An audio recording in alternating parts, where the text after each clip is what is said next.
CIT 1122 instructional video packet tracer 427. In this video, we'll do the first of four labs that's associated with Module 4, which is all inter-VLAN routing. It's pretty straightforward. This one's the easiest of the four. It is the first one, so not too bad. Nice table at the top. 3 parts, adding a VLAN to a switch. We already know how to do that. Configuring sub-interfaces, this is new in this chapter, and then doing a little test to make sure that it works. Let's go on down into the scenario. We're going to set up inter-VLAN routing. We've got 2 PCs, 1 switch, 1 router. The router, we're going to set up sub-interfaces, which is going to be connected to the switch with the trunk port. And then we need to set up interfaces FA0/11 and FA0/6 with specific VLANs. So PCs are already configured. It's pretty good. Let's do step 1. Create VLAN 10 and VLAN 30 on switch 1. Okay, let's just go to step 2 because we can do all this at once. In step 2, assign the VLANs to ports, configure interfaces 6 and 11 to the correct VLANs and those interfaces. So PC 1 is on VLAN 10, PC 3 is on VLAN 30, and interface 11 and 6 will be set up. So if we just skip creating the VLANs, because at no point does it ask us to name the VLANs, we don't have to do config VLAN 10 and config VLAN 30.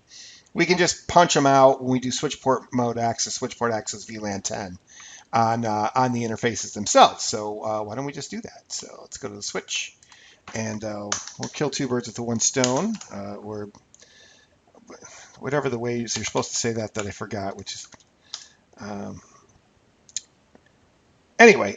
So we're going to interface FA0/11 int FA0/11, and we'll do switch port mode access and switch port access VLAN 10.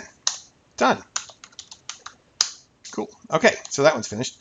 Let's do interface 6. int FA0/6. Same deal, switch port mode access, switch port access VLAN 30. Not 39, 30. Good.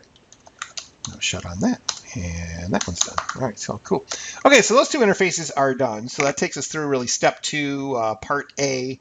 We can do a show VLAN brief here. Okay, so we'll just do it. Do show VLAN brief. And you'll see that VLAN 10 has been created, VLAN 30 has been created, and those interfaces have been associated with those. So that looks pretty good. It says, can we test connectivity? It's obviously going to fail because the router's not set up yet, right? So they're on different subnets, and that's just not going to work. So that's not going to happen. Should we do any? I guess we'll wait on that. Okay, so let's do the router next. So for the router component, this is something that's new. We're going to do sub interfaces. We have a single cable coming up into the router that's going to be trunked, and both traffic from VLAN 10 and VLAN 30 are going to just be passed through that same cable up into the router. So the router's got to now be aware of the fact that it's going to be receiving 802.1q frame headers with a VLAN ID and not Ethernet 2 frame headers that don't have that extra tag. So we got to warn the router that the sub interfaces are going to be sending tagged frames, and we are then going to associate interfaces with those tagged frames. So for instance, when we do the sub interface that associates with PC1, the IP address we're going to give this is 172.17.10.1, and we're going to create what's called a sub interface on G0/0, and then we're going to associate it with first of all with 802.1q frame headers, and then we're going to associate the particular VLAN that should be accepted by the IP address that's on the same subnet. So PC1 being in the 172.17.10 range, would have a default gateway of 172.17.10.1. If we look at PC1, you can see it's set up 172.17.10.1. So that is the address that we'll put on that sub interface. So that being said, let's go ahead and go to router 1 and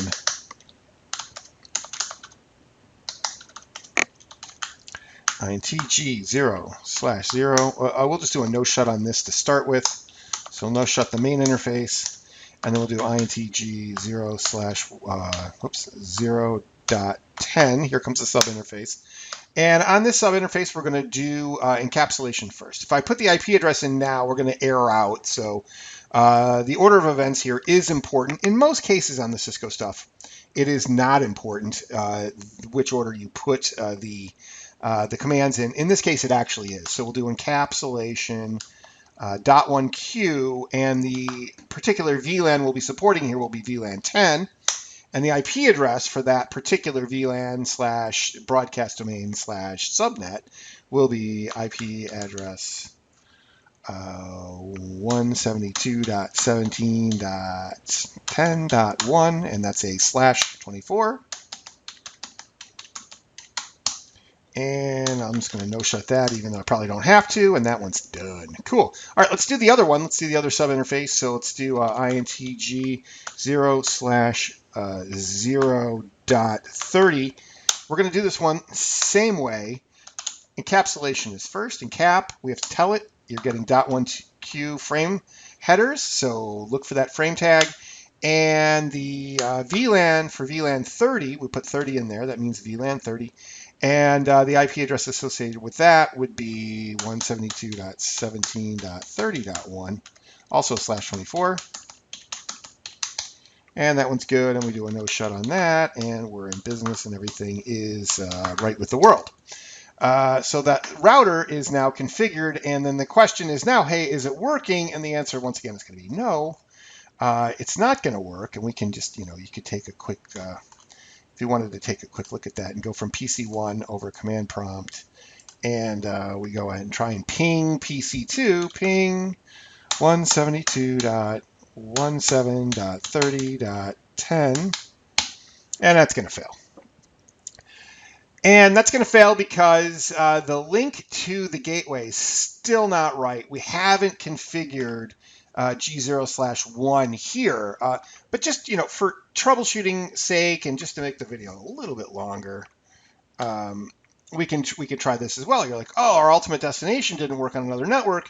Can I ping my default gateway? So ping 172.17.10.1. Can I ping my default gateway? And the answer is no, again, because once again, the link to it is failing. We're failing here.